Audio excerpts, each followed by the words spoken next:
तो द्रव्य की अवस्थाएं एनसीईआरटी कक्षा 11वीं का 5वां अध्याय हम पढ़ रहे हैं।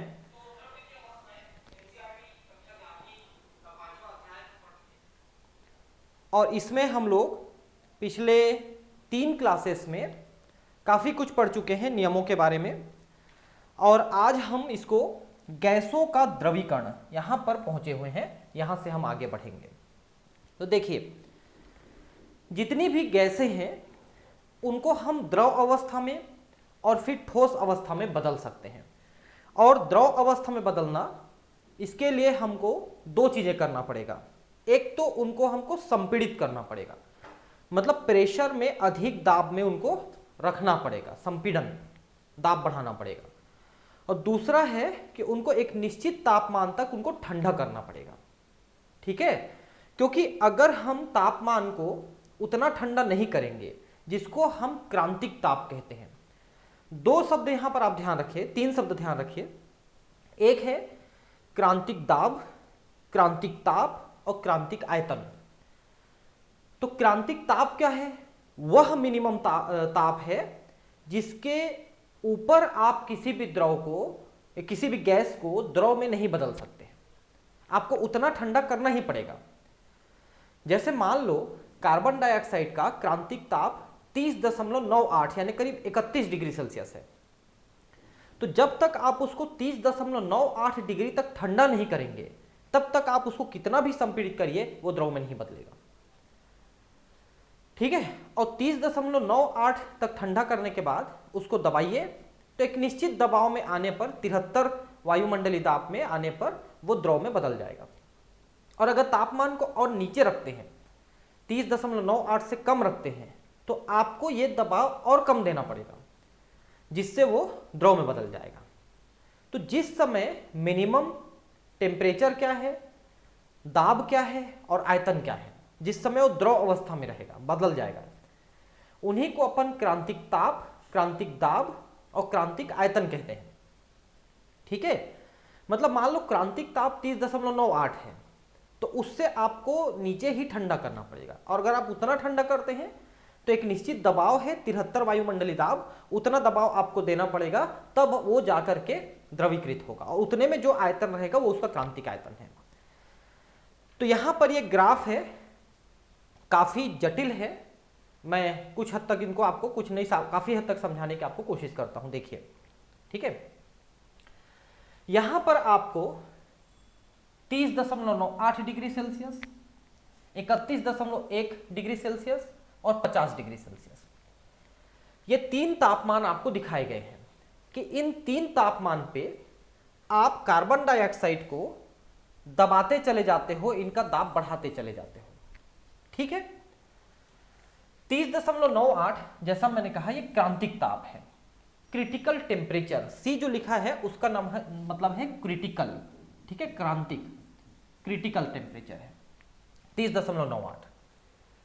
यानी कि यह है कि अगर आप 30.98 डिग्री से ज्यादा का तापमान लेते हो, तो कहीं पर भी आपको कार्बन डाइऑक्साइड द्रव अवस्था में नहीं मिलेगी। पहली चीज आप समझ लीजिए। और जब आपने 30.98 डिग्री दिया, तो एक निश्चित प्रेशर है, एक निश्चित दबाव है, वो है 73 वायुमंडलीय दाब। इस दाब पे ये द्रवीकृत हो रहा है। देखिए, ई जो है इसकी द्रवीकरण अवस्था है। और इस समय जो भी आयतन रहेगा इसका, वो इसका क्रांतिक आयतन रहेगा, उतने में ही पाया जाएगा, वो क्रांतिक आयतन में ही उसका आयतन मिलेगा। ठीक है, अगर आप तापमान को कम रखते हो, आप तापमान को मान लो 21.5 डिग्री सेल्सियस या 13.1 डिग्री सेल्सियस, जो कि 30.98 से कम है, इतना तापमान रखते हो, तो आपको 73 वायुमंडलीय दाब तक भी आपको प्रेशर नहीं देना पड़ेगा। और ये कम प्रेशर में भी इन बिंदुओं पर ये द्रवीकृत हो जाएगा। कम तापमान पे, मतलब कम तापमान और दोगे और कम करोगे 30.98 से, तो वो 73 वायुमंडलीय दाब से भी कम दाब पे द्रवीकृत हो जाएगा। ठीक है, और अगर आप इनको ज्यादा तापमान देते हो तो ये द्रवीकृत नहीं होंगे। ठीक है, अब यहां पर और भी कई प्रकार के बिंदुएं दिए हुए हैं। ठीक है, G है, H है, D है। तो ये अलग अलग तापमान पे जब हम मूव कराते हैं, मतलब दाब को बढ़ाते घटाते हैं, जैसे कि मान लो हम ये 31.1 डिग्री सेल्सियस वाला तापमान ग्राफ है, इसमें आप अत्यधिक प्रेशर दिए हो, ठीक है। अगर प्रेशर को आप कम करते जाते हो तो भी आपको कहीं पर द्रवीकृत अवस्था तब तक नहीं मिलेगी जब तक आप डिग्री सेल्सियस को 30.98 नहीं करेंगे, ठीक है। तो ये इस ग्राफ की मुख्य बातें हैं। अब इसमें जो टेक्स्ट लिखा है, जो और डिस्क्रिप्शन दिया है, उनमें से ज़्यादातर चीज़ें काम की नहीं है, और हालांकि मैं कोशिश कर रहा हूँ अभी आपको समझाने की, पॉइंट वाइज समझाते जाऊँगा, लेकिन वो ज़्यादा काम की चीज़ें नहीं है। आपको सिर्फ इतना ध्यान रखना है कि एक क्रांतिक तापमान होता है। एक चीज़ और देखिए, इसमें मैं आपको बता दूं कि जब आप क्रांतिक तापमान पे रखते हो जिसमें वो द्रवीकृत होगा, ठीक है, तो आप देखिए कि जब तक ये दाब 73 से कम है तब तक ये ग्राफ ज्यादा तेजी से इस तरफ आ रहा है, मतलब आयतन तेजी से कम हो रहा है यहां तक।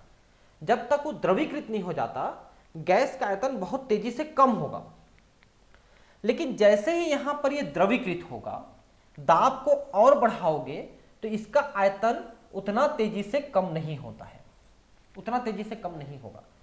मतलब जब तक वो गैस अवस्था में है उसको दबाओगे तो उसका आयतन बहुत तेजी से कम होगा, लेकिन और संपीड़न करना चाहोगे द्रव अवस्था में आने के बाद तो द्रव जो है और उसका आयतन बहुत मुश्किल से घटता है, बहुत ज्यादा प्रेशर देने पे आयतन घटता है, मतलब उसका संपीड़न बहुत धीमे होता है द्रव बनने के बाद। यह भी एक मुख्य बात यहां पर, ठीक है। चलिए अब हम इसको पढ़ना शुरू करते हैं, कुछ कुछ चीजें हम समझते जाएंगे। किसी पदार्थ की गैस तथा द्रव अवस्था के लिए दाब आयतन ताप संबंधों के पूर्ण आंकड़े प्रथम बार थॉमस एंड्रूज ने कार्बन डाइऑक्साइड के लिए दिए। तो ये जो हम आंकड़े अभी पढ़ रहे थे ये थॉमस एंड्रूज ने दिया है। उन्होंने विभिन्न तापों पर कार्बन डाइऑक्साइड के समतापी आरेख खींचे, वो जो हमने अभी चित्र देखे समतापी आरेख अलग अलग तापों पर। बाद में यह पाया गया कि वास्तविक गैसें कार्बन डाइऑक्साइड के समान व्यवहार दर्शाती हैं। जो गैसें हैं वो सभी के लिए लगभग ऐसा ही नियम लागू होता है। यह अलग बात है कि अमोनिया है, कार्बन डाइऑक्साइड है, वो जल्दी द्रवीकृत हो जाते हैं, बहुत ज्यादा तापमान को नीचे करने की जरूरत नहीं पड़ती है, इनका क्रांतिक तापमान काफी ऊपर रहता है, मतलब आपके रूम टेम्परेचर से भी ऊपर में आप उसको द्रवीकृत कर सकते हो। लेकिन नाइट्रोजन है, ऑक्सीजन है, हाइड्रोजन है, इनको द्रवीकृत करना थोड़ा ज्यादा मुश्किल होता है, उनको बहुत ज्यादा ठंडा करना पड़ता है तब वो द्रवीकृत होते हैं। वो ये नॉर्मल टेम्परेचर में आप उसको द्रवीकृत करना चाहोगे तो नहीं होगा, चाहे कितना भी दबाओ उसको, ठीक है। तो क्रांतिक ताप उनका बहुत नीचे जाता है, ये अलग बात है। एंड्रूज ने देखा कि उच्च ताप पर समतापी आरेख आदर्श गैस के समतापी आरेख के समान होते हैं। तो अगर आप इनको देखें तो ये आरेख जो है, जो ऊंचे तापमान है, ये आदर्श गैस जैसा व्यवहार कर रहे हैं, क्योंकि आपने पढ़ा है कि कोई भी गैस कम दाब और ज्यादा ताप में आदर्श गैस जैसा व्यवहार करती है। तो जब आपने दाब कम रखा है और टेम्परेचर ज्यादा रखा है तो इनका ग्राफ आप देख सकते हैं आदर्श गैस जैसा, जो पिछले क्लासेस में हमने कई ग्राफ पढ़े हैं उनके जैसा है। उन्होंने यह भी पाया कि उच्च दाब पर भी गैस को द्रवीकृत नहीं किया जा सकता है। आप कितना भी दबाव रखिए, अगर क्रांतिक ताप से ऊपर का तापमान है तो द्रवीकृत नहीं होगा। जब ताप कम किया जाता है तो वक्र की आकृति परिवर्तित हो जाती है तथा आंकड़े आदर्श व्यवहार से विचलन दर्शाते हैं। ये देखिए, आप इन दोनों ग्राफ को देखिए और इस ग्राफ को देखिए, इसमें आपको काफी उबड़ खाबड़ दिख रहा है, और बाकी ग्राफ को भी देखिए और कम तापमान पे ये तो और ज्यादा विचलन दर्शा रहे हैं। तो जब तक ये क्रांतिक ताप से ऊपर का ग्राफ आप रखते हो तो आदर्श गैस जैसा ग्राफ आपको दिख रहा है, लेकिन जैसे ही क्रांतिक ताप या उसके नीचे का कोई ग्राफ देखोगे तो बहुत अंतर दिखेगा आपको। 30.98 डिग्री पर 73 वायुमंडलीय दाब से पूर्व कार्बन डाइऑक्साइड गैस द्रव अवस्था में रहती है। ठीक है, मतलब 73 वायुमंडलीय दाब आपको देना है और 30.98 डिग्री सेल्सियस देना है तो द्रव में बदल जाएगा। 73 वायुमंडलीय दाब पर कार्बन डाइऑक्साइड पहली बार द्रव अवस्था में प्रकट हो रही है। इससे पूर्व कार्बन डाइऑक्साइड गैस अवस्था में रहती है। गैस, ये द्रव शब्द गलत लिखते हैं यहां पर, गैस अवस्था में रहती है 73 से पहले। और जैसे आप 73 या उससे ज्यादा दबाव बढ़ाए तब वो तुरंत द्रव अवस्था में पहली बार आ जाती है। 30.98 डिग्री सेल्सियस पर कार्बन डाइऑक्साइड का क्रांतिक ताप कहलाता है। ये भी मैंने आपको बताया कि 30.98 डिग्री सेल्सियस इसका क्रांतिक ताप है, critical temperature, TC, critical temperature. यह वह अधिकतम ताप है जिस पर द्रव कार्बन डाइऑक्साइड प्राप्त होती है तथा अधिक ताप पर यह गैस होती है। इससे ज्यादा तापमान अगर आप देना चाहोगे तो फिर वो द्रव अवस्था में नहीं मिलेगी, वो सिर्फ गैस अवस्था में मिलेगी। क्रांतिक ताप पर 1 मोल गैस का आयतन क्रांतिक आयतन तथा इस ताप पर दाब क्रांतिक दाब कहलाता है। तो इस समय यहां पर जो आयतन आपको दिख रहा है, देखिए वीसी लिखा है, पीसी लिखा है ना, और ये टीसी लिखा है। तो यहां पर जो दाब ताप आयतन जो भी है वो सभी क्रांतिक कहलाते हैं और इनको क्रांतिक स्थिरांक कहते हैं। पुनः दाब बढ़ाने पर द्रव कार्बन डाइऑक्साइड संपीड़ित हो जाती है। अब द्रव कार्बन डाइऑक्साइड में और दबाव बढ़ाए तो और संपीड़ित होगा, लेकिन वो उसकी तुलना में कम संपीड़ित होगा जितना कि उसको आपने गैस अवस्था में संपीड़ित किया था। थोड़ा सा भी दबाया था तो गैस एकदम तेजी से दबा था, लेकिन अब द्रव अवस्था में आने के बाद वो उतना तेजी से नहीं दबेगा, लेकिन थोड़ा बहुत तो दबेगा।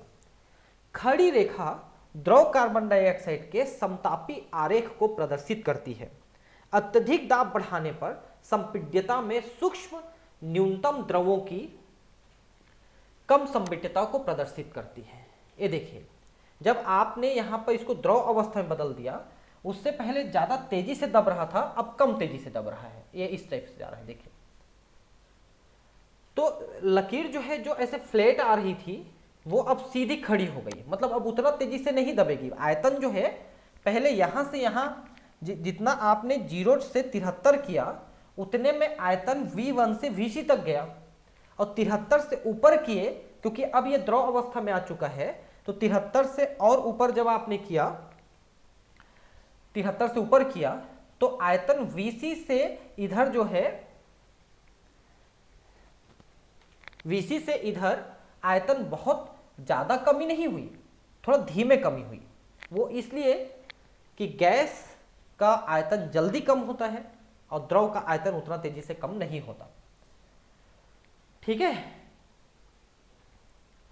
21.5 डिग्री सेल्सियस पर बिंदु बी तक कार्बन डाइऑक्साइड गैस अवस्था में रहती है।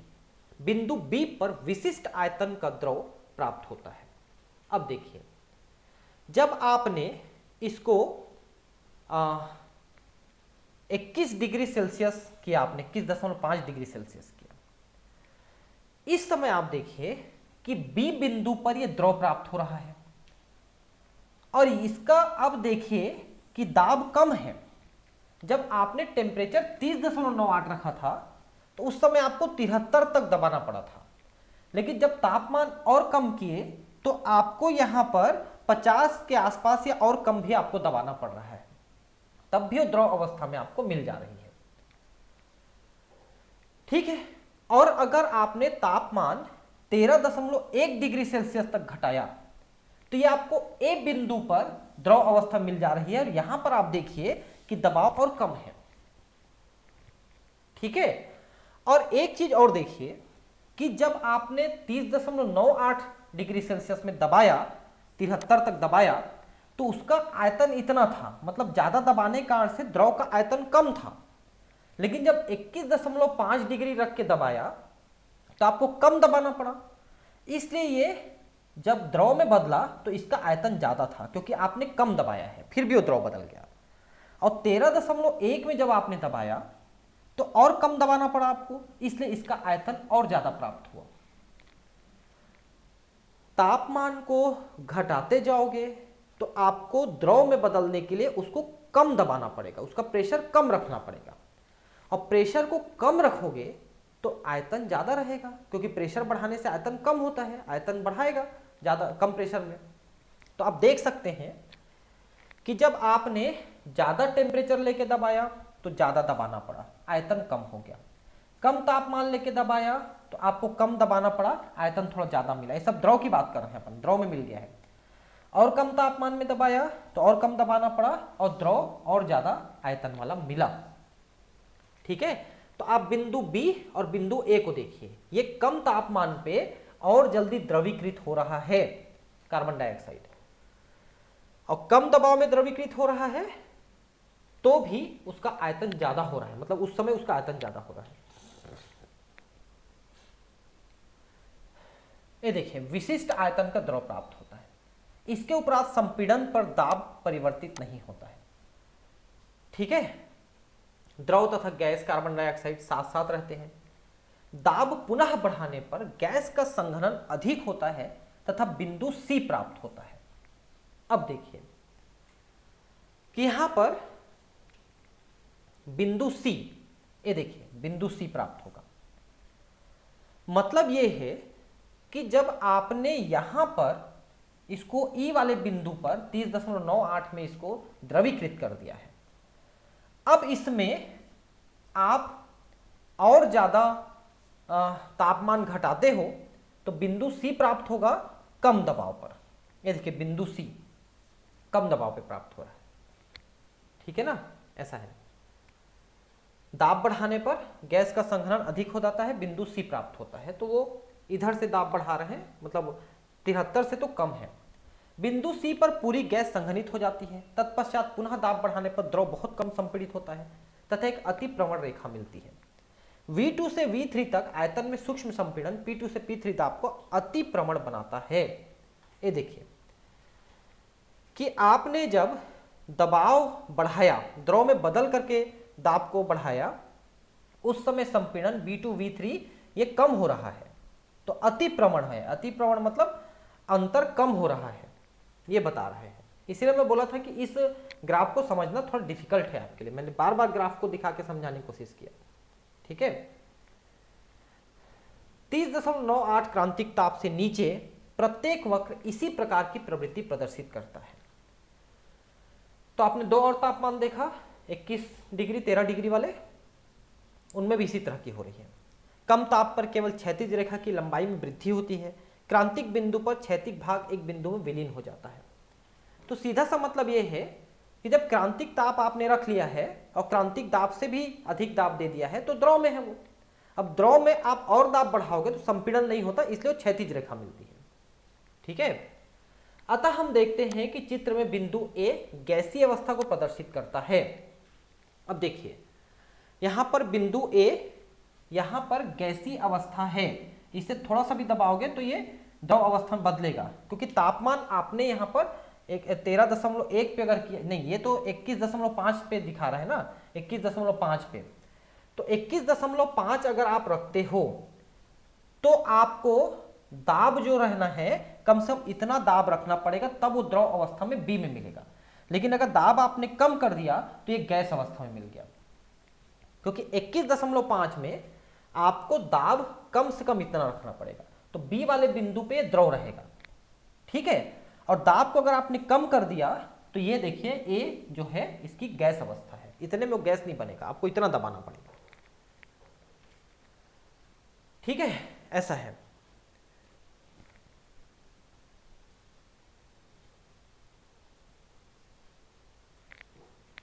एक मिनट, यहां पर है डी बिंदु द्रव अवस्था को प्रदर्शित करता है, जबकि इस बिंदु से नीचे गुंबदनुमा आकृति में कार्बन डाइऑक्साइड की द्रव तथा गैसीय अवस्था साम्य अवस्था में होती है।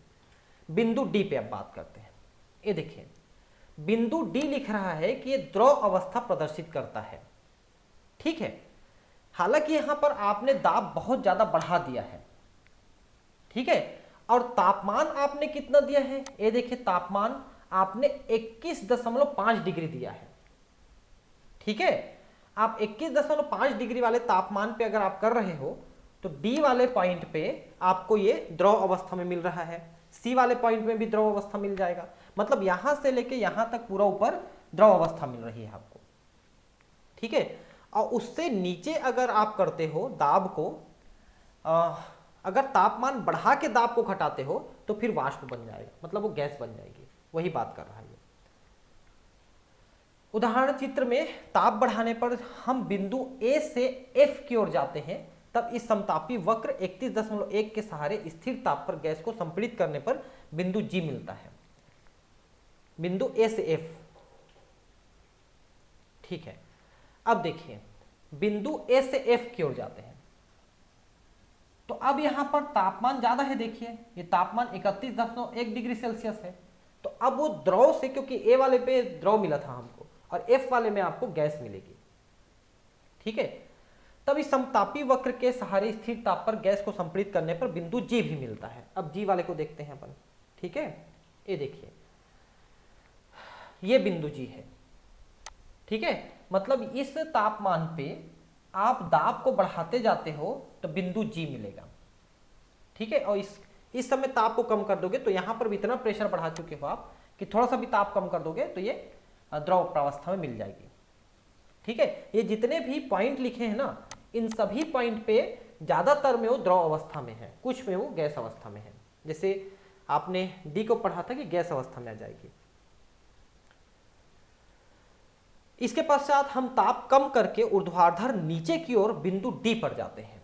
हम तापमान कम करके नीचे जाएंगे डी पर, जैसे ही हम बिंदु एच को पार करते हैं वैसे ही हमें द्रव प्राप्त होता है, ठीक है। तो तापमान हम नीचे जा रहे हैं, नीचे तापमान करते जा रहे हैं, ठीक है। तो तापमान नीचे करते जाएंगे तो एच को जैसे ही नीचे पार करेंगे हमको द्रव मिल जाएगी, ठीक है। द्रव मिलती चली जाएगी। हम कम तापमान करेंगे तो इतने प्रेशर में। परंतु कहीं भी दो प्रवस्थाएं उपस्थित नहीं होती। यदि यह प्रक्रिया क्रांतिक ताप पर संपन्न होती है तो पदार्थ केवल एक ही प्रवस्था में रहती है। यह ग्राफ जो है, इसकी मुख्य बिंदुओं को समझना तो आसान है, लेकिन फिर बाकी बिंदुओं को समझना थोड़ा डिफिकल्ट है। तो इसको बार बार थोड़ा पढ़ना पड़ेगा आपको, तब आपको समझ में आएगा। तो एक बार आप इसको चैनल से पढ़ने के बाद फिर आप अपने से इसको बुक में पढ़ें तो आपको शायद समझ में आ जाएगा ये, ठीक है।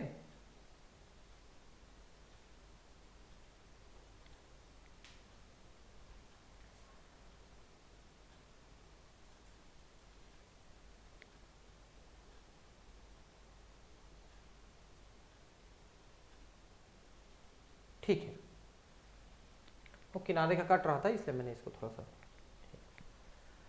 अतः द्रव तथा गैसीय अवस्था में निरंतरता है। मतलब यह है कि गैस और द्रव अवस्था एक दूसरे के साथ बैलेंस फॉर्म में रहेंगे, ठीक है।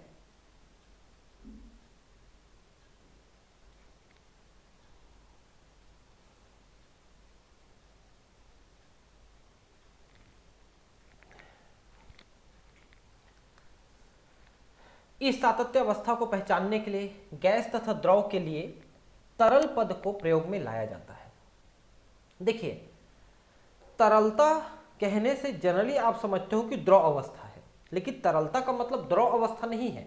तरलता का मतलब है बहाव, और बहने का गुण द्रव में भी है और गैस में भी है। गैस भी बहती है, हवा बहती है, गैस बहती है, निकल जाती है, और द्रव भी बहती है। तो तरलता का मतलब बहने का गुण है, जो द्रव और गैस दोनों में है। अतः द्रव को गैस के संघनित रूप में देखा जा सकता है। तो जब किसी गैस को अत्यधिक संपीड़ित किया जाता है और उसके तापमान को निश्चित बिंदु से नीचे रखा जाता है तो अणुओं की ऊर्जा निकल जाती है, अणु पास पास आते हैं, एक दूसरे से बंध जाते हैं और गैस द्रव में बदल जाती है। और ज्यादा ठंडा करोगे और ऊर्जा निकलेगी, और दबाओगे ठंडा करोगे और ऊर्जा निकलेगी और ठोस में बदल जाएगी। तो गैस को द्रव में और द्रव को ठोस में अपन संपीड़ित करके और ठंडा करके बना सकते हैं, बदल सकते हैं। जब तरल क्रांतिक ताप से कम ताप पर होता है तथा उसका आयतन गुंबदनुमा आकृति में हो तो द्रव तथा गैस में विभेद किया जा सकता है, क्योंकि इस परिस्थिति में द्रव तथा गैस साम्यावस्था में होते हैं और दो प्रवस्थाओं के मध्य विभेदनकारी परत दिखाई देती है।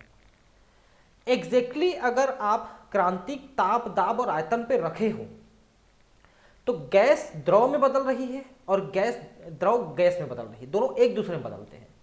जैसे 0 डिग्री सेल्सियस में आप पानी को क्या जानते हो कि 0 डिग्री सेल्सियस में पानी बर्फ में और बर्फ पानी में बदलती है तो एक दूसरे से साम्य अवस्था में होते हैं, तो दोनों अवस्था दिखती है।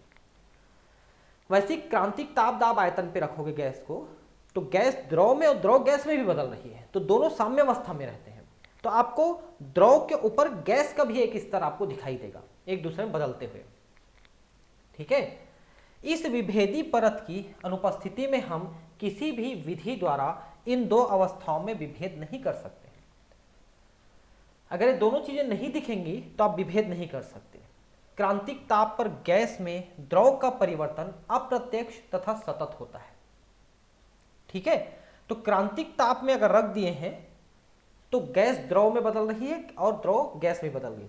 दो परतों को पृथक करने वाली सतह अदृश्य हो जाती है। अगर क्रांतिक ताप से नीचे के ताप में रखते हो तो फिर गैस पूरी द्रव में बदल जाएगी, थोड़ा सा भी ऊपर रखते हो तो द्रव गैस में बदल जाएगी।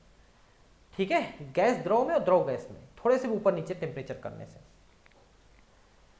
क्रांतिक ताप से नीचे किसी भी गैस को केवल दाब बढ़ाकर द्रवीकृत किया जा सकता है। इसे उस पदार्थ की वाष्प कहते हैं। ठीक है, क्रांतिक ताप से नीचे रखिए और दाब को थोड़ा थोड़ा बढ़ाइए, वो द्रव में बदल जाएगा। उस अवस्था में पदार्थ की वाष्प कहलाती है। क्रांतिक ताप से नीचे कार्बन डाइऑक्साइड को कार्बन डाइऑक्साइड का वाष्प कहते हैं, वेपर। यह शब्द जरा ध्यान रखना है, थोड़ा कंफ्यूज करता है क्योंकि आप वाष्प शब्द का प्रयोग कर रहे हैं और वाष्प का मतलब आप गैस समझते हो, लेकिन क्रांतिक ताप से नीचे वो वाष्प कहलाती है जबकि वो द्रव अवस्था में बदल चुकी है। कुछ पदार्थों क्रांतिक स्थिरांकों के मान दिए गए हैं। ये देखिए, अब देखिए जरा ध्यान से, यहां पर हम केल्विन लिख रहे हैं ना। अगर ये 273 से नीचे दिखेगा का मतलब वो माइनस में डिग्री सेल्सियस रहेगा। तो क्रांतिक ताप आप देखिए, hydrogen, helium, nitrogen, oxygen, carbon dioxide, H2O और अमोनिया। अब इसमें आप देखिए दो चीजों को ध्यान दीजिए, एक कार्बन डाइऑक्साइड है और एक अमोनिया है। इन दोनों का क्रांतिक ताप जो है 273 यानी 0 डिग्री सेल्सियस से ये ऊपर है। ये देखिए 304 है जो कि अभी आपने पढ़ा 30.98 डिग्री, और ये 405 है, मतलब 27 और 5 32, 32.5 डिग्री सेल्सियस। तो कार्बन डाइऑक्साइड को 30 डिग्री में और इसको 32 डिग्री में उतार करके आप उसको गैस को द्रव में बदल सकते हो दबाव बढ़ा के। लेकिन बाकी किसी भी गैस को देखिए, आप अगर H2 को देखते हो तो 33.2 केल्विन है ये। ठीक है, मतलब -200 डिग्री सेल्सियस से भी नीचे जाएगा तब ये बनेगा। हीलियम तो आप देख सकते हो 0 केल्विन के आसपास, मतलब -268 डिग्री माइनस में आप टेम्परेचर करोगे तब ये द्रव में बदलेगा। नाइट्रोजन को देखिए 126, मतलब 273 में से 126 को घटाइए तो 196 के आसपास ये आएगा। ठीक है, ऑक्सीजन थोड़े से ज्यादा में, कार्बन डाइऑक्साइड और इसको तो देख लिया आपने, और H2O तो साधारण ताप पर भी द्रव अवस्था में रहती है 647, मतलब ये 100 डिग्री सेल्सियस से ऊपर जाएगा तो भाप बनेगा, ये तो द्रव अवस्था में रहती है। और जब आप इतना तापमान रख लेते हो तो दाब भी आपको एक निश्चित दाब तक रखना पड़ेगा तब वो द्रव में बदलेगा। तो इतने दाब आपको रखने पड़ेंगे। हाइड्रोजन को इतना ठंडा करना पड़ेगा केल्विन में, डिग्री सेल्सियस में, केल्विन में, और दबाव आपको करीब करीब 13 बार के आसपास। हीलियम को इतना ठंडा आपको करना ही पड़ेगा, मतलब करीब 268 माइनस तक, और ये 2.29 बार तक आपको दबाना पड़ेगा। वैसे नाइट्रोजन है, इसके लिए इतना इतना इतना दबाव आपको रखना पड़ेगा तब जाकर के वो, जैसे देखिए पानी है, पानी को अगर आप 647, मतलब कितना डिग्री हुआ ये, 647 में 273 आप घटा दो, कितना हो जाएगा 4, और ये हो गया 14 में से 7, और ये 373 डिग्री सेल्सियस में अगर आप पानी को गर्म करते हो तो पानी भाप अवस्था में मिलेगा आपको नॉर्मली। लेकिन अगर आप उसको 221 बार में दबा देते हो तो इतने टेम्परेचर में भी वो द्रव अवस्था में मिलेगी। ये साधारण दाब में आप उसको 100 डिग्री सेल्सियस तक उबाल देते हैं तो भाप बन जाती है, लेकिन अगर आप उसको 374 डिग्री सेल्सियस तक भी गर्म करते हो लेकिन दाब को बढ़ा के रखते हो तो भी द्रव में रहेगी। और अमोनिया को इतना ताप देने पर आपको इतना दबाव देना पड़ेगा, इसलिए अमोनिया को थोड़ा सा भी ठंडा कर देते हैं तो कम दाब में भी वो आराम से बन जाता है द्रव। और इतने में जब वो द्रव बदलेंगे, इतने तापमान में, इतने दाब में, तो इनका जो 1 मोल है, 1 मोल गैस है, उसका वॉल्यूम डेसीमीटर क्यूब में कितना होगा? इतना होगा। देखिए कितना कम है, सभी में दशमलव के बाद एक एक जीरो कम से कम लगा है। तो गैस जब द्रव में बदलती है ना, तो काफी छोटी आकृति का हो जाता है, उसका आयतन काफी कम हो जाता है। ठीक है, तो क्रांतिक ताप, क्रिटिकल टेम्परेचर, क्रिटिकल प्रेशर और क्रिटिकल वॉल्यूम, क्रांतिक ताप, दाब और आयतन, ये तीनों किसी भी गैस के लिए फिक्स्ड होते हैं कि अगर क्रांतिक ताप में आप उसको द्रव में बदलना चाहते हैं तो आपको एक निश्चित दाब तक उसको दबाना पड़ेगा, और वो निश्चित दाब हुआ क्रांतिक दाब, और वैसे ही उसका आयतन वहां पर निश्चित रहेगा, वो भी उसका क्रांतिक आयतन है। ठीक है, एक गैस उदाहरण है, एक गैस चारित्रिक क्रांतिक ताप पर रखती है, जिसके परिमाण गैस के अणुओं के मध्य अंतराल गुणों पर निर्भर करता है। अमोनिया और कार्बन डाइऑक्साइड के क्रांतिक ताप इतने इतने हैं। यदि ताप को 500 केल्विन से समतापी ताप तक कम करें तो कौन सी गैस पहले द्रवीकृत होगी? ठीक है, मतलब कार्बन डाइऑक्साइड और अमोनिया, इनके क्रांतिक ताप इतने इतने हैं, 500 से कम करना शुरू करोगे तो ये पहले द्रवीकृत होगा और ये बाद में द्रवीकृत होगा, क्योंकि ये थोड़े कम तापमान पे जाके द्रवीकृत होगा। ये देखिए, तो अमोनिया पहले द्रवीकृत होगा, कार्बन डाइऑक्साइड बाद में, क्योंकि ये थोड़े ज्यादा तापमान में ही द्रवीकृत हो जाएगा। तो 500 से नीचे करना शुरू करोगे तो 405 आते आते द्रवीकृत हो जाएगा, और नीचे करोगे तो 304 में आते आते वो द्रवीकृत होगा, मतलब ये जल्दी द्रवीकृत हो जाएगा अमोनिया। अमोनिया का द्रवीकरण पहले होगा क्योंकि इसका क्रांतिक ताप पहले प्राप्त हो जाएगा। ये देखिए, है ना, कार्बन डाइऑक्साइड के द्रवीकरण के लिए और अधिक शीतलन करना पड़ेगा, 304 तक उसको ठंडा करना पड़ेगा। ठीक है, अब है द्रव अवस्था।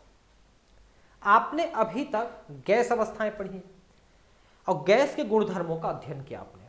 अब जब गैस को आप द्रव में बदल दिए तो वहां पर अब गैस के कोई नियम लागू नहीं होंगे, अब क्योंकि वो द्रव बदल गया है, अब द्रव के नियम लागू होंगे।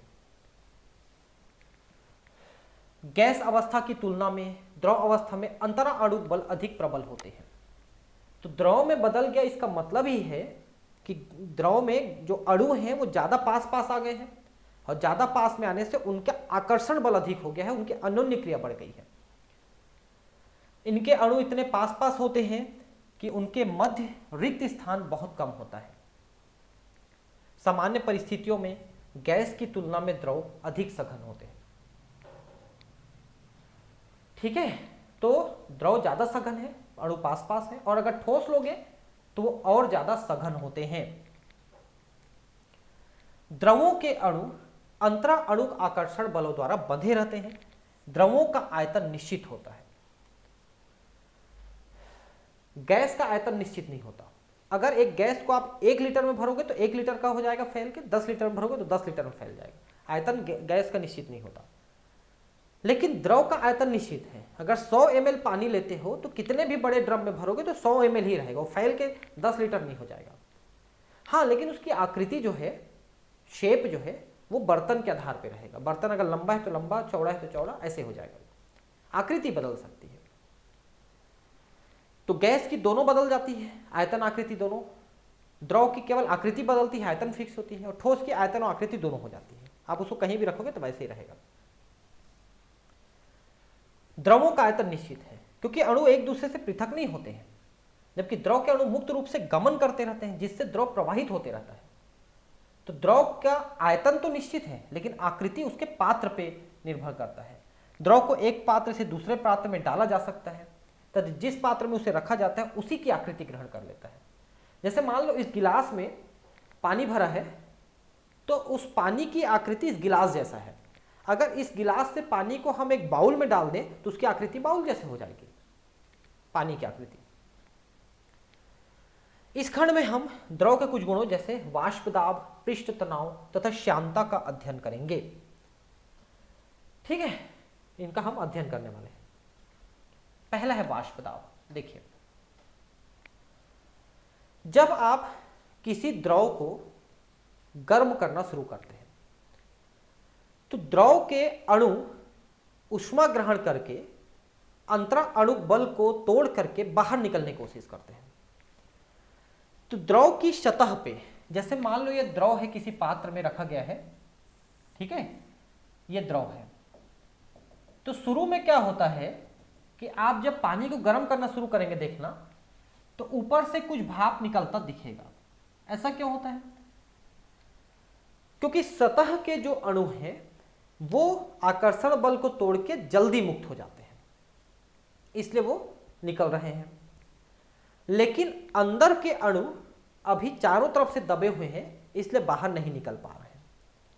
लेकिन जब आप तापमान को बढ़ाते जाते हो, ऊर्जा लेते जाते हैं, एक ऐसा समय आता है कि अंदर के अणु भी बाहर निकल करके चले जाते हैं भाप के रूप में। तो इन अणुओं के निकलने से पानी ऐसे रोल करने लगता है, ऐसे घूमने लगता है पानी, वही आपको उबलता हुआ दिखता है। तो उबलने का क्या मतलब है कि आंतरिक सतह पे बना हुआ जो भाप है, वाष्प है, वो बाहर निकला। तो बाहर निकला तो उसके ऊपर जो द्रव अवस्था में है उनको ऐसे पलट करके निकला। तो ऐसे पलटने से पानी ऐसे घूमते हुए दिखता है, खौलते हुए दिखता है। क्योंकि भाप जो है जब निकलना शुरू हुआ ऊपरी सतह से, तो उसको निकलने के लिए वायुमंडलीय दाब के विरुद्ध अपनी ताकत लगानी पड़ी। तो धीरे धीरे ये ताकत बढ़ती गई, और जब ये ताकत अंदर वाले भाप की ताकत बढ़ती गई, और जब ये ताकत वायुमंडलीय दाब से ज्यादा हो जाती है, तो फिर उसके विरुद्ध वो बाकी अणुओं को खिसका के बाहर निकल जाती है। तो द्रव को गर्म करने पर आंतरिक भाग में जो उसके द्रव हैं वो वाष्प में बदलते हैं, उससे एक वाष्प का दाब बनता है, निकलने के लिए दाब बनाना शुरू करता है। क्योंकि ऊपर वाले के लिए कोई दिक्कत नहीं, ऊपर वाला तो निकल जाएगा, उसके ऊपर दबाव नहीं है ज़्यादा, मतलब वो दबाव महसूस नहीं करता क्योंकि उसके ऊपर सिर्फ गैस है। और अंदर वाले में गैस के नीचे द्रव है, द्रव उसको दबाया हुआ है गैस के बल पे, हवा के बल पे। तो ऊपरी सतह से निकलने में दिक्कत नहीं है, लेकिन कुछ निचली सतह की जो अणुएं हैं वो भाप बना के निकलने में उनको उससे ज्यादा ताकत लगानी पड़ेगी जितने ताकत से दबाया हुआ है वायुमंडलीय दाब। तो जो ताकत नीचे से लग रही है वो वाष्प दाब है, और वाष्प दाब बढ़ता जाएगा, जब वायुमंडलीय दाब से ऊपर हो जाएगा तब वो जाकर के ऐसे निकलेगा। इसीलिए कोई भी द्रव तब तक नहीं उबलेगा जब तक उसका वाष्प दाब वायुमंडलीय दाब से अधिक नहीं हो जाता, क्योंकि वो निकल ही नहीं पाएगा अंदर से। मतलब ये है, जैसे मान लो पानी 100 डिग्री सेल्सियस में उबलता है, आप ऐसा बोलते हो, क्योंकि वहां पर एक वायुमंडलीय दाब लगा हुआ है। तो वो 100 डिग्री सेल्सियस गर्म करते तक वो इतनी ताकत आ जाती है कि उसमें वाष्प दाब इतना बन जाता है कि वायुमंडलीय दाब से ऊपर हो जाता है और निकल जाता है। लेकिन मान लो आप ऊपर के दबाव को बढ़ा देते हो, मान लो वायुमंडलीय दाब 1 की जगह आपने 1.5 या 2 कर दिया, तो क्या अब भी वो 100 डिग्री में उबलेगा? नहीं उबलेगा, क्योंकि अब उसको ज्यादा दबाव बनाना पड़ेगा, क्योंकि ऊपर का दाब बढ़ गया तो नीचे से भी ज्यादा दबाव लगाना पड़ेगा, तब वो उबलेगा। तो अब आप उसको ज्यादा गर्म करना पड़ेगा आपको। यही कारण है कि कुकर जो है, एक चीज और समझ लीजिए, किसी भी द्रव को आप सिर्फ उतने तक ही गर्म कर सकते हो, उसका टेम्परेचर सिर्फ उतने तक ही बढ़ सकता है जितने में उबलेगा वो। जैसे मान लो 100 डिग्री में उबलता है, तो 100 डिग्री से आप 101 डिग्री तक भी आप गर्म नहीं कर सकते। लेकिन अगर ऊपर का दबाव बढ़ा दिया तो उसको ज्यादा गर्म होना पड़ेगा, तब वो 110, 115, 120 तक गर्म होगा, और उतना वाष्प दाब बनाएगा कि ज्यादा दबाव के विरुद्ध भी निकल पाएगा, तब वो उबलेगा। प्रेशर कुकर में क्या होता है, जब नीचे से भाप बनते जाती है तो वो वही रुकते जाती है, तो भाप का भी दबाव बढ़ते जाता है, वायुमंडलीय दाब तो जो है ही है, वाष्प का दाब बढ़ते जाता है। और वाष्प दाब जब ऊपर से जो भाप बन के ऊपर गया वो दबा रहा है, तो वो दबते दबते ज्यादा प्रेशर होते जाता है, तो नीचे से उनको और भाप निकलने में दिक्कत होने लगती है, इसलिए नीचे वो और गर्म होते जाता है। मतलब एक खुले पात्र में पानी को गर्म करोगे तो 100 डिग्री में उबल जाएगा, इससे ज्यादा गर्म नहीं हो पाएगा पानी। लेकिन एक कुकर के अंदर जब आप पानी में रख के कोई खाना पका रहे हो तो पानी 100 डिग्री से ज्यादा गर्म हो पा रहा है, क्योंकि ऊपर का दबाव उसको और ज्यादा गर्म करने के लिए प्रेरित कर रहा है, तब वो उबलेगा। तो जो 100 डिग्री में उबलना था, दबाव बढ़ा है तो 150-200 डिग्री में उबल रहा है, तो उतने तक गर्म होगा वो पानी, और उतने में गर्म होगा तो खाना तो जल्दी पकेगा। भाई आप कितनी भी गर्मी में पकाएंगे तो खाना उसके आधार पर पकेगा। तो खाना जब 100 डिग्री में पक रहा था तो देरी लग रहा था, 200 डिग्री में पका तो जल्दी पक गया, इसलिए कुकर में खाना तुरंत पक जाता है। हालांकि कुकर का खाना स्वास्थ्य के लिए उतना अच्छा नहीं है। अगर आप खुले बर्तन में, जैसे और पीतल वितल का बर्तन है, इनमें सब पकाते रहे हैं, पहले ज़माने में आप बट्टू जानते होंगे, जिससे ये सब दाल और चावल वगैरह बनती थी चूल्हे में, तो वो ज़्यादा अच्छी बनती थी, भले थोड़ी देरी से पकती थी, लेकिन वो स्वास्थ्य के लिए लाभदायक होती थी। ये हानिकारक हो जाता है थोड़ा सा, लेकिन क्या करें, अब गैस में पकाना है तो आप ज़्यादा गैस वेस्ट नहीं कर सकते, बहुत महंगा है गैस। यदि एक निर्वातित पात्र को द्रव से आंशिक रूप से भरा जाता है तो द्रव का कुछ भाग वाष्पीकृत होकर पात्र के शेष आयतन को भर देता है। अब ये बोल रहा है कि एक जो पात्र आप रखे हो, इसमें थोड़ा सा द्रव रखे हो, ये ऊपर से निर्वात है ना, इसमें कोई गैस नहीं है अंदर में, तो धीरे धीरे भाप बना के इस वाले भाग में भाप बन जाएगा, इसका भर जाएगा। प्रारंभ में द्रव वाष्पित होता है तथा वाष्प के द्वारा द्रव की सतह पर लगाए गए दाब वाष्प दाब में वृद्धि होती है। कुछ समय पश्चात यह स्थिर हो जाती है। तो देखिए होता क्या है कि यहां पर जब आपने द्रव को रखा, ये बंद है, द्रव को रखा, भाप बनना शुरू हुआ। तो शुरू में तो केवल भाप बना एक निश्चित तापमान पे, मान लो यहाँ पर 40 डिग्री रखे हो या 30 डिग्री रखे हो, निश्चित तापमान पे भाप बना, भाप यहाँ इकट्ठा हुआ। अब भाप जो है वापस द्रव बदल के भी यहां पर नीचे जाएगा, नीचे से भाप बन रहा है, ऊपर से द्रव बन रहा है, वापस संघनित हो रहा है। तो एक निश्चित सीमा के बाद द्रव का भाप बनना और भाप का द्रव बनना साम्य अवस्था में आ जाता है। तो और ज्यादा यहां पर आप प्रेशर नहीं बन पाए, लेकिन तापमान बढ़ा देते हो तो फिर थोड़ा और भाप बनेगा, फिर संघनित होगा। मतलब साम्य अवस्था स्थापित होते जाएगा, लेकिन ताप बढ़ाते जाते हो तो भाप की मात्रा बढ़ती जाएगी, तब साम्य अवस्था स्थापित होगी, ऐसे नहीं। तो तापमान बढ़ाने के साथ भाप का प्रेशर बढ़ते जाएगा, ठीक है।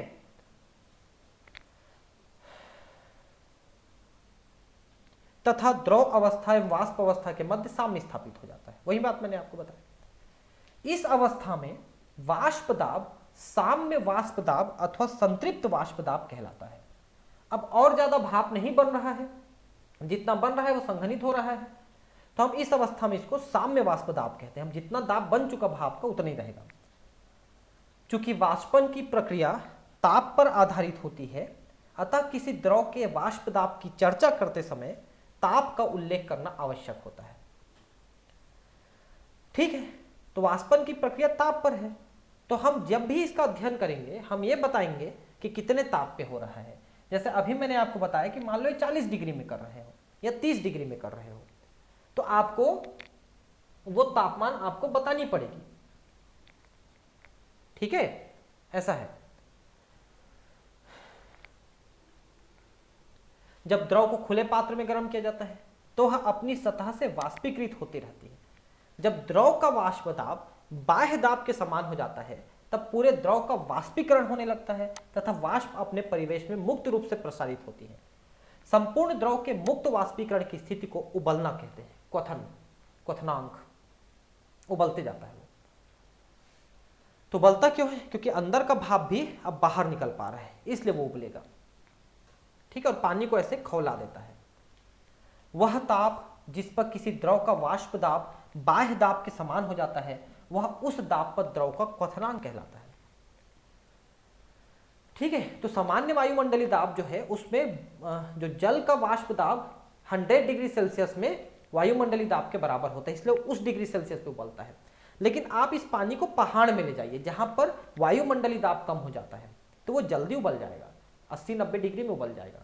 और ऊपर लेके जाएंगे वायुमंडलीय दाब और कम हो जाएगा तो वो और जल्दी उबल जाएगा।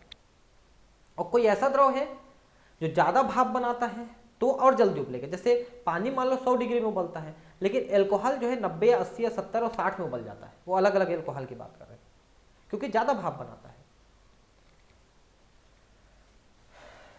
ठीक है। कुछ सामान्य द्रवों के वाष्प दाब चित्र में दर्शाए गए हैं। एक वायुमंडलीय दाब पर क्वथनांक को सामान्य क्वथनांक कहते हैं। यदि दाब एक बार हो तो क्वथनांक को मानक क्वथनांक कहते हैं। किसी द्रव का मानक क्वथनांक सामान्य क्वथनांक से कुछ कम होता है। दाब को हम बार में लिखते हैं तो थोड़ा सा कम आ जाता है क्वथनांक, क्योंकि एक बार दाब एक वायुमंडलीय दाब से कुछ कम होता है। ठीक है, 0.999 समथिंग होता है ना, ये देखिए। अतः जल का सामान्य क्वथनांक 100 डिग्री सेल्सियस है, जबकि मानक क्वथनांक 99.6 डिग्री सेल्सियस है। क्योंकि हम एक वायुमंडलीय दाब बोलते हैं तो 100 डिग्री पे उबलेगा, और एक बार बोलते हैं तो फिर वो 99.6 डिग्री पे उबलेगा। उतने तापमान उतने दाब रखेंगे, क्योंकि बार थोड़ा सा कम दाब है, तो दाब जैसे ही कम हुआ देखिए कम डिग्री पे उबल गया ये। अब यहां पर आप देखिए कुछ अलग अलग चीजों का ये दिखा रहा है। ठीक है, तो यहां पर आप देखिए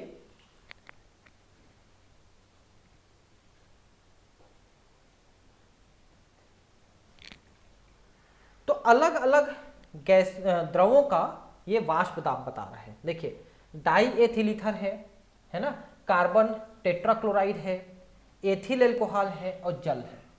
ये थोड़ा सा ठीक से समझ में नहीं आ रहा है देखने से, आप ध्यान रखेंगे, ये डाई एथिल ईथर है।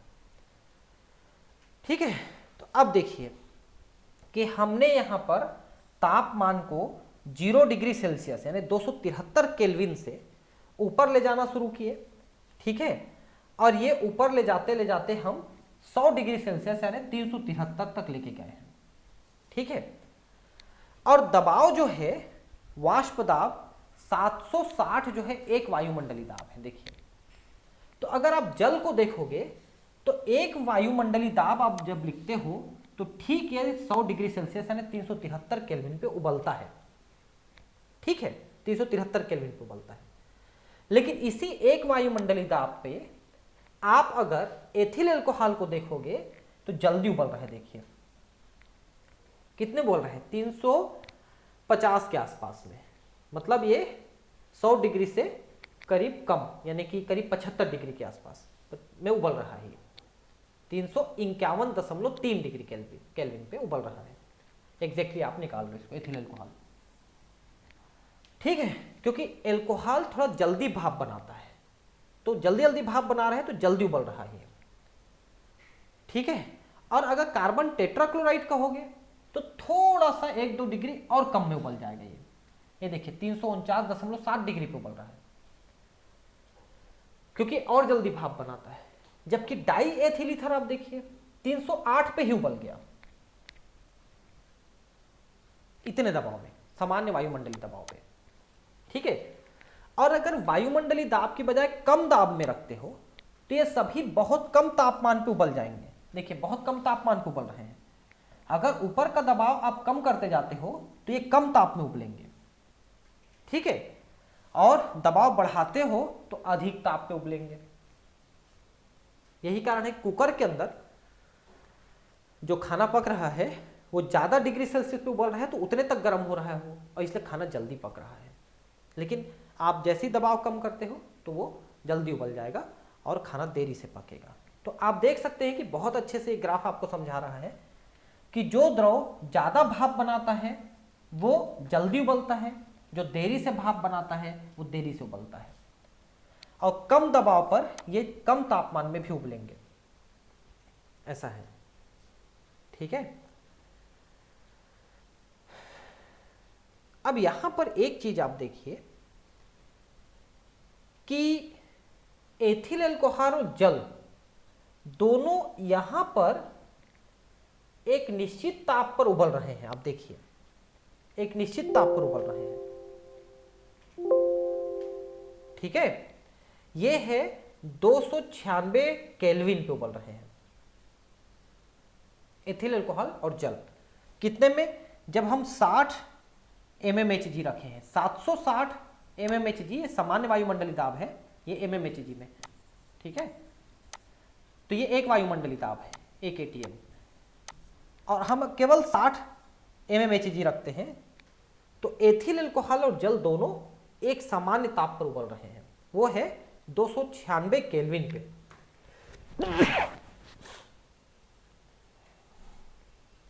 उच्च उन्नतांश पर वायुमंडलीय दाब कम होता है।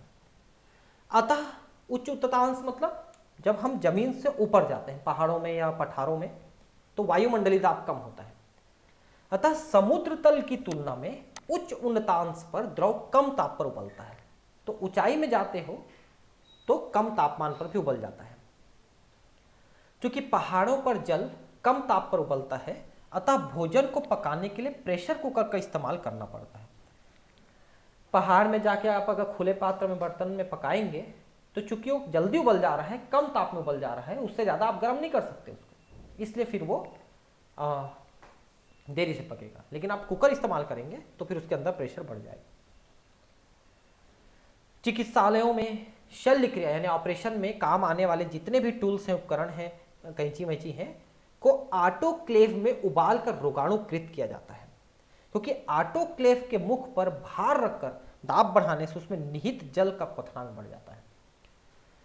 ऑटोक्लेव एक मशीन है, कुकर जैसा मशीन है, मतलब एक बड़ा कुकर है समझ लो, जिसमें जो जल और रखे हैं, ऊपर में दबाव बढ़ाए हैं, मतलब उसको बंद कर दिए हैं, तो अंदर का दबाव बढ़ा तो ज़्यादा डिग्री सेल्सियस में उबल रहा है, उतने डिग्री सेल्सियस में सारे बैक्टीरिया वायरस नष्ट हो जाते हैं। तो उसी मशीन में, मतलब एक बड़े कुकर ऑटोक्लेव में कैंची वैंची जितने भी है ऑपरेशन करने के लिए, उन सबको रख के उबाला जाता है ताकि वो ज़्यादा डिग्री सेल्सियस में उबले और वो सब कीटाणु वीटाणु रहित हो जाएं। जब हम द्रव को बंद पात्र में उबालते हैं तब क्वथन नहीं होता है। सतत गर्म किए जाने पर वाष्प दाब बढ़ते जाता है। प्रारंभ में द्रव तथा वाष्प के मध्य एक स्पष्ट सीमा रेखा दिखाई देती है, क्योंकि द्रव वाष्प की तुलना में अधिक सघन होता है। जैसे जैसे ताप बढ़ाया जाता है वैसे वैसे अधिकाधिक अणु वाष्प अवस्था में परिवर्तित होते रहते हैं और वाष्प का घनत्व बढ़ते जाता है। क्योंकि अणु दूर दूर रहते हैं अतः ये प्रसारित होते रहते हैं। जब द्रव तथा वाष्प का घनत्व समान हो जाता है तब द्रव तथा वाष्प के मध्य की सीमा रेखा अदृश्य हो जाती है। यह ताप क्रांतिक ताप कहलाता है, जिसकी व्याख्या हम पिछले खंड में कर चुके हैं।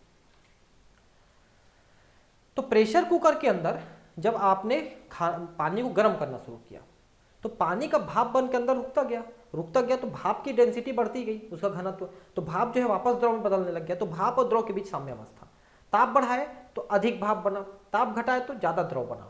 तो साम्यावस्था, तापमान बढ़ाने से भाप ज्यादा बढ़ेगा और घटाने से भाप कम बनने लगे, साम्यावस्था आएगा ही आएगा। ठीक है, तो उतने ज्यादा तक ही वो गर्म हो सकता है जितना ज्यादा वहां पर भाप रहेगा और दबाव रहेगा। इसलिए कुकर में ज्यादा दबाव बन जाता है और वो पानी ज्यादा गर्म होता है। अब नेक्स्ट है पृष्ठ तनाव, सरफेस टेंशन। देखिए सरफेस टेंशन को आप समझिए, जैसे कि मान लो ये द्रव देखिए, ये इस बर्तन में एक द्रव रखा है, यहां तक द्रव रखा है, यहां तक, ठीक है, पूरा भरा हुआ है द्रव। तो द्रव के अणु एक दूसरे को आकर्षित करते रहते हैं, ठीक है। तो मान लो सतह से नीचे वाला कोई भी अणु है, देखिए मान लो ये एक अणु है, तो ये चारों तरफ से अलग अलग अणुओं के द्वारा आकर्षित है, देखिए। लेकिन सतह पे जो एक अणु है वो इधर इधर इधर इधर इधर तो आकर्षित है, लेकिन इधर आकर्षित नहीं है। क्यों?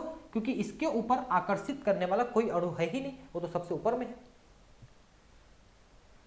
उसके कारण से सतह के अणु अंदर और आजू बाजू की तरफ एक खिंचाव महसूस करते हैं और उसके कारण से सतह के अणु आपस में एक झिल्ली की तरह व्यवहार करते हैं, एक मेम्ब्रेन की तरह व्यवहार करते हैं।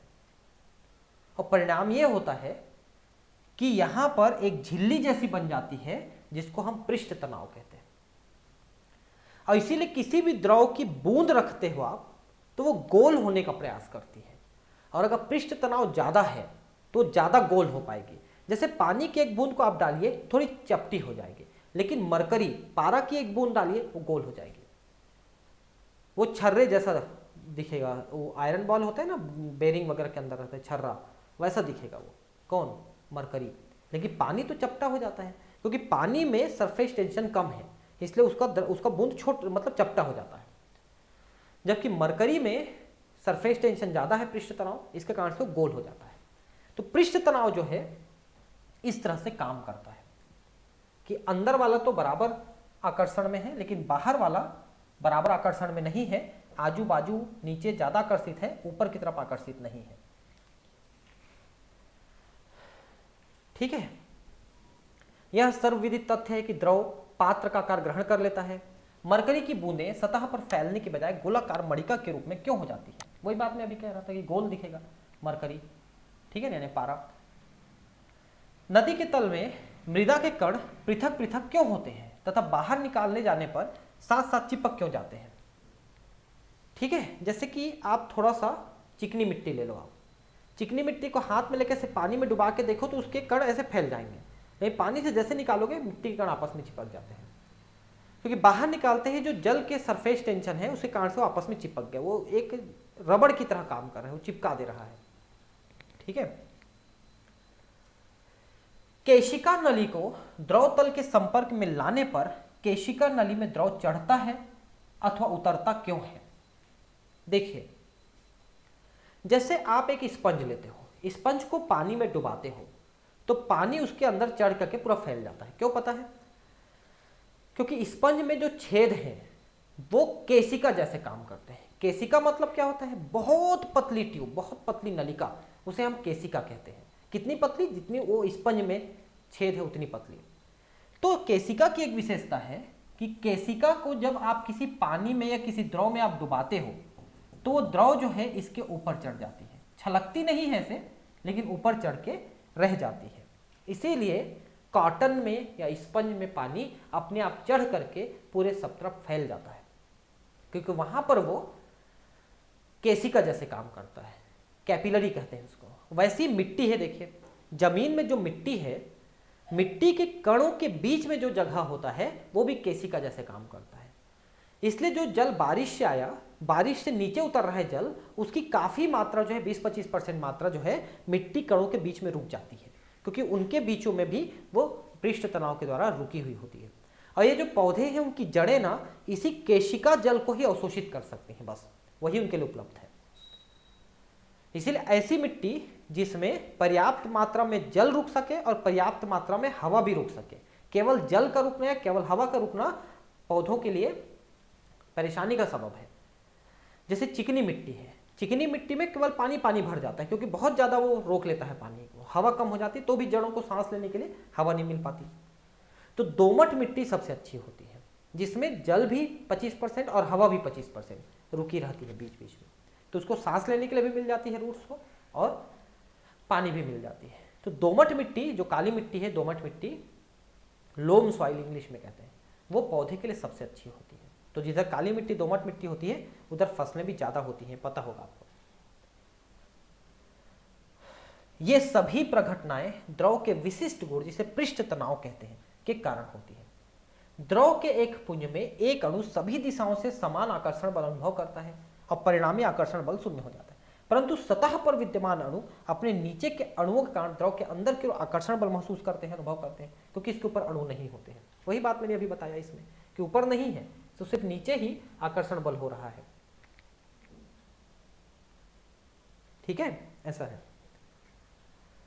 द्रव अपनी सतह को न्यूनतम करने का प्रयास करता है, पृष्ठ तनाव के द्वारा वो ऐसे सिकुड़ने का प्रयास करता है, इसलिए वो गोल होने का प्रयास करता है। सतह के अणुओं पर नेट बल नीचे की ओर होता है और उनकी ऊर्जा पुंज में उपस्थित अणुओं की ऊर्जा से अधिक होती है। पुंज मतलब अंदर, अंदर के अणुओं से ऊर्जा उसकी ज्यादा हो जाती है, क्योंकि पुंज के अणुओं पर नेट बल नहीं होता अंदर के अणुओं में, इसलिए द्रवों की प्रवृत्ति सतह पर कम अणु रखने की होती है। यदि पुंज में से अणु सतह पर लाकर सतह को बढ़ाया जाए तो आकर्षण बलों को पार करना होगा, इसके लिए ऊर्जा व्यय होती है। किसी द्रव की सतह में एकांक वृद्धि के लिए आवश्यक ऊर्जा को पृष्ठीय ऊर्जा कहते हैं।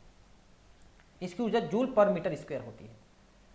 मतलब अगर आप सतह को बढ़ाना चाहते हो तो आपको ऊर्जा देनी पड़ेगी। मतलब जैसे कि मान लो इसमें पानी है, इसकी सतह को बढ़ाना चाहोगे, आप इसको थाली में फैला दोगे तो ये वातावरण से कुछ ऊष्मा अवशोषित करके अपनी ऊर्जा को बढ़ाएगा, तभी वो फैल पाएगा।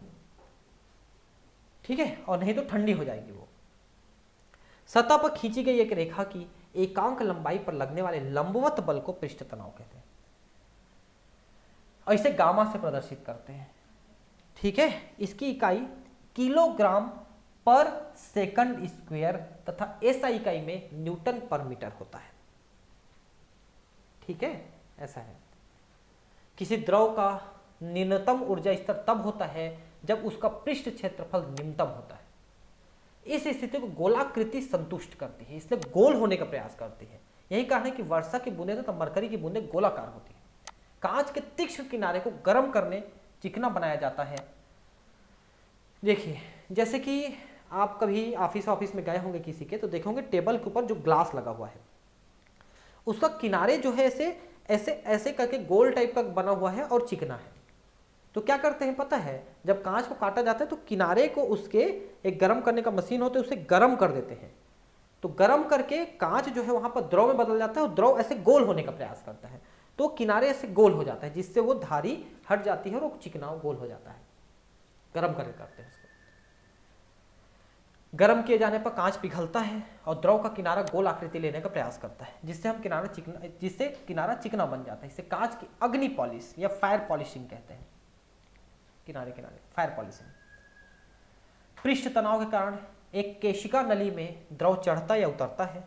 द्रव वस्तुओं को नम कर देता है क्योंकि वहां पतली परत के रूप में वस्तु की सतह पर फैल जाता है।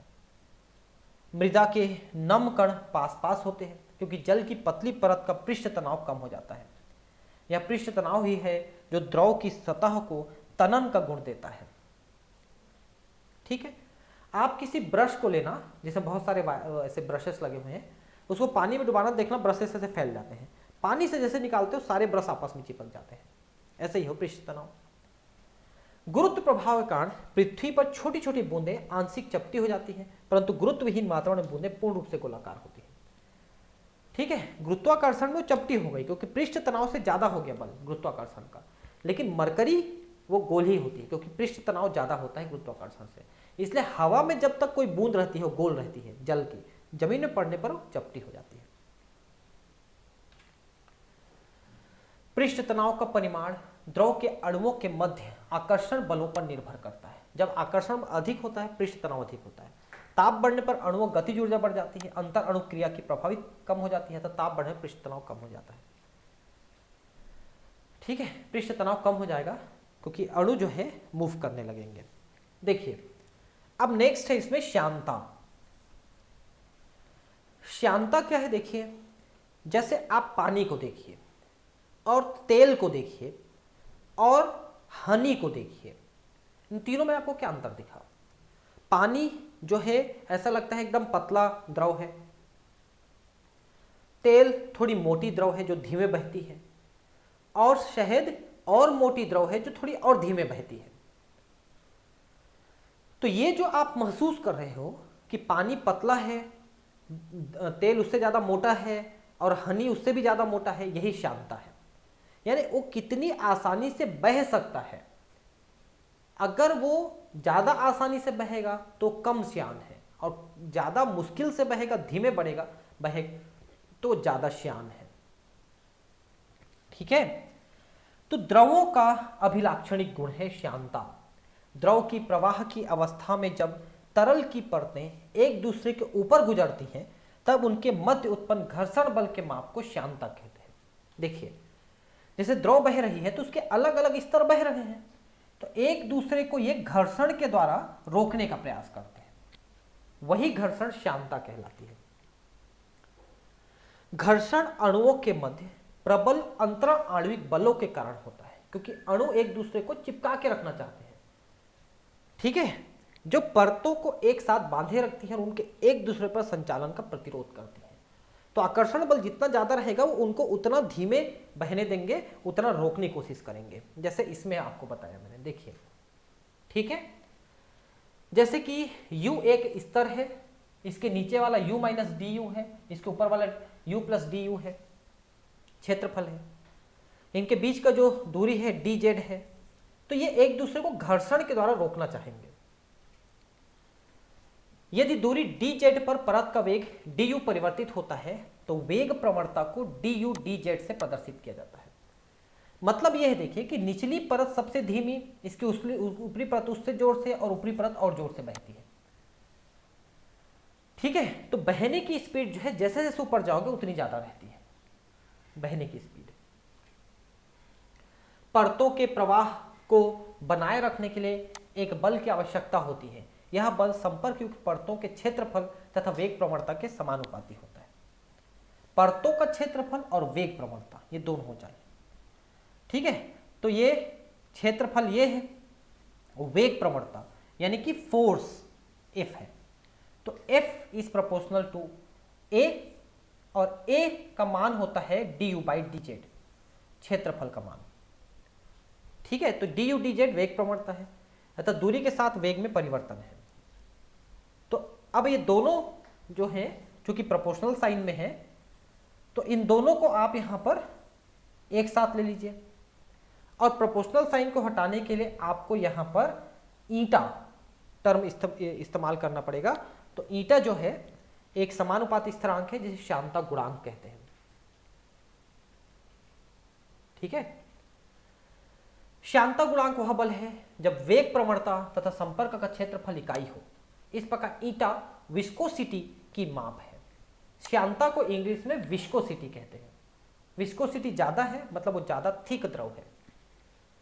विस्कोसिटी गुणांक की एसआई इकाई 1 न्यूटन सेकंड प्रति वर्ग मीटर है, क्योंकि इतना वो बल लगाता है रोकने के लिए, अर्थात pascal second, PAS pascal second बराबर 1 किलोग्राम पर मीटर पर सेकंड है।